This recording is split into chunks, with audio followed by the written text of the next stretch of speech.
ఉత్ప నూనె అధమము, మంచి నూనె చాలా ఉత్తమము, గ్రహదోషాలన్నీ తొలుగుతాయి. మిగతా అభిష నూనెలు లేదా మిగతా నూనెలన్నీ కూడా అధమాలు.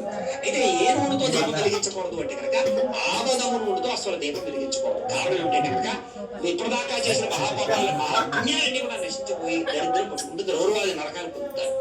అయితే గేదె నెయ్యితో కూడా దీపం వెలిగించకూడదు. కానీ తప్పనిసరి పరిస్థితుల్లో ఒక్క బొట్టు ఆవు నెయ్యి వేసి మాత్రం గేదె నెయ్యితోటైనా సరే దీపం పెట్టవచ్చు. మిగతా నూనెతోటైనా ఒక్క బొట్టు ఆవు నెయ్యి శుద్ధవుతాయి. కాబట్టి ఆ రకంగా దీపాలు వెలిగించుకొని దీపదానం చేయడం కానీ దీపాలు వెలిగించుకోవడం కానీ చాలా విశేషము. ఈ రోజు ఎవరైతే ఒక్క దీపాన్ని వెలిగించినా వారికి ఉండేటటువంటి మహాపాపాలను కూడా అగ్నిలో కూడా ప్రతిపోయి నశించిపోతాయి.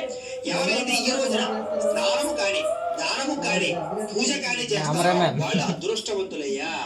ఎవరైతే ఈ రోజున కనీసం స్నానము కూడా చేయకుండా దానము చేయకుండా లేదా తులసి ధాత్రి సమేత లక్ష్మీనారాయణ స్వామిని కనీసం దర్శనం చేయకుండా తులసికోట దగ్గర పూజ చేయకుండా వాడు వచ్చే జన్మలో మహాపాపాలన్నీ కూడా పట్టుకుని పీడిస్తాయ్యా అని చెప్పి చెప్పారు.